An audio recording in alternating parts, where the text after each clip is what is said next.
Assalamualaikum warahmatullahi wabarakatuh. Saya Mutiara Rizky dari kelas PBAS A3 Fakultas Ekonomi dan Bisnis Islam UIN Wali Songo Semarang dengan NIM akhir 021. Pada video ini saya akan memaparkan mengenai materi yang saya dapatkan dari awal perkuliahan di semester 3 ini, lebih tepatnya lagi pada mata kuliah Industri Kreatif. Untuk materi yang pertama adalah modal dasar dan aktor penggerak ekonomi kreatif.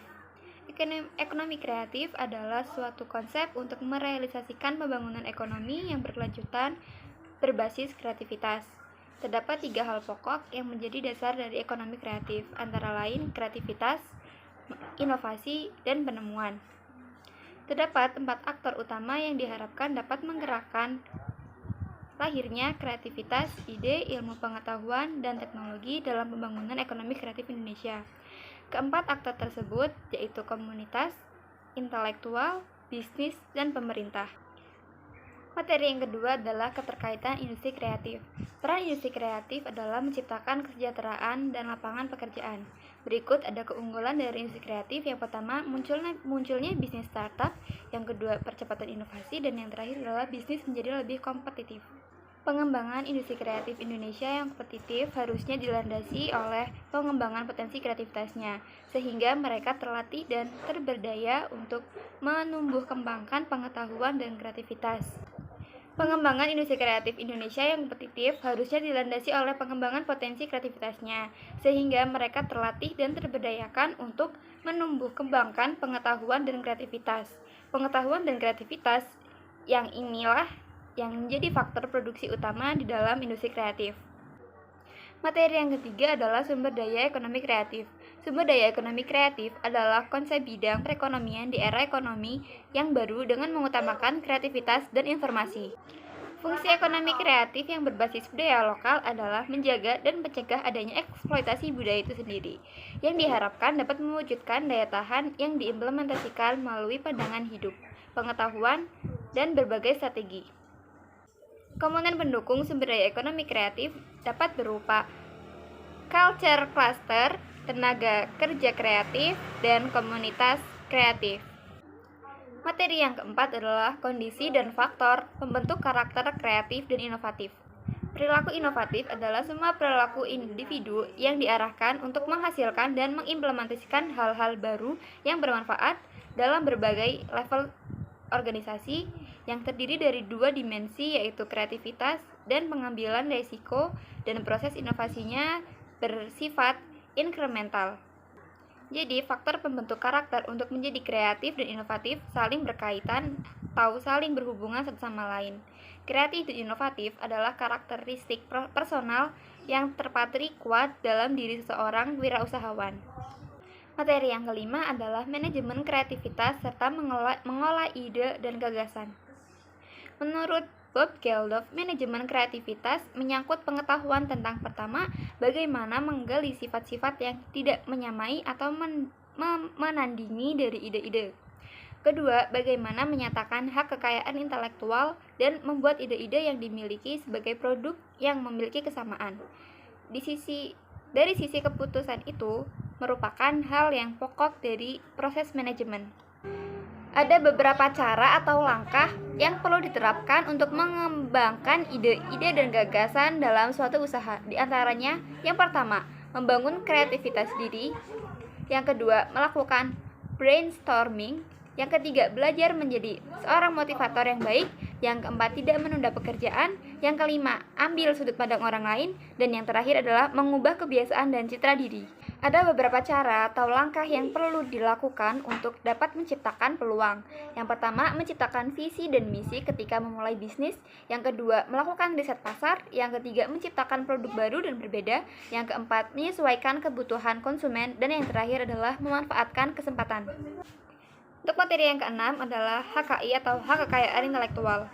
HKI dalam kerangka hukum perdata bisa dikategorikan hak benda, dan hal ini sejalan dengan ketentuan pasal 499 dan pasal 503 Undang-Undang Hukum Perdata, yang di dalamnya mendefinisikan bahwa benda sebagai barang dan hak yang bisa dikuasai dengan hak milik. Konsep HKI yaitu yang pertama, hak memiliki hasil pemikiran. melekat pada pemiliknya dan bersifat tetap dan eksklusif.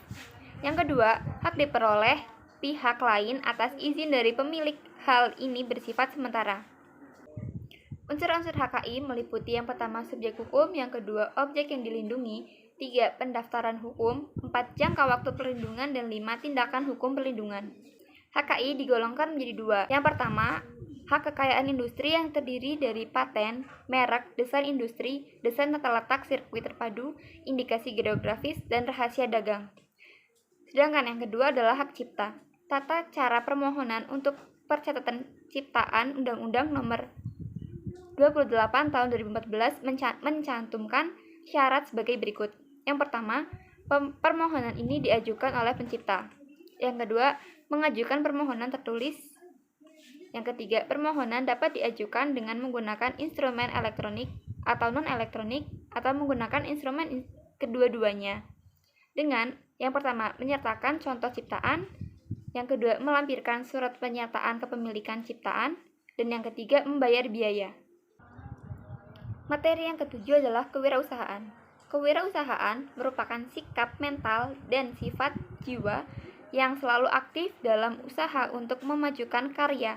Buktinya dalam rangka upaya meningkatkan pendapatan dalam kegiatan usahanya. Faktor-faktor penyebab keberhasilan wirausaha menurut Hendro ada beberapa faktor yang menyebabkan wirausaha berhasil. Di antaranya faktor peluang, faktor SDM, faktor keuangan, faktor organisasi, faktor perencanaan, faktor pengelolaan usaha, faktor pemasaran dan penjualan, faktor administrasi, dan faktor peraturan pemerintah, politik, sosial, dan budaya lokal. Dan yang terakhir adalah catatan bisnis. Serta ada beberapa faktor pula yang menyebabkan wirausaha gagal. Yang pertama, tidak kompeten dalam manajerial. Yang kedua, kurang berpengalaman. Yang ketiga, kurang dapat mengendalikan keuangan. Yang keempat, gagal dalam perencanaan. Yang kelima, lokasi yang kurang memadai. Yang keenam, kurangnya wawasan peralatan. 7. Sikap yang kurang sungguh-sungguh dalam berusaha. Dan yang kedelapan adalah ketidakmampuan dalam melakukan peralihan atau transisi kewirausahaan. Materi yang kedelapan adalah dasar-dasar bisnis Islam. Bisnis merupakan suatu istilah untuk menjelaskan aktivitas berbagai industri dari yang menghasilkan barang dan jasa yang perlu untuk kehidupan masyarakat sehari-hari sebagai pertukaran barang, jasa, atau uang yang saling menguntungkan dan memberi manfaat.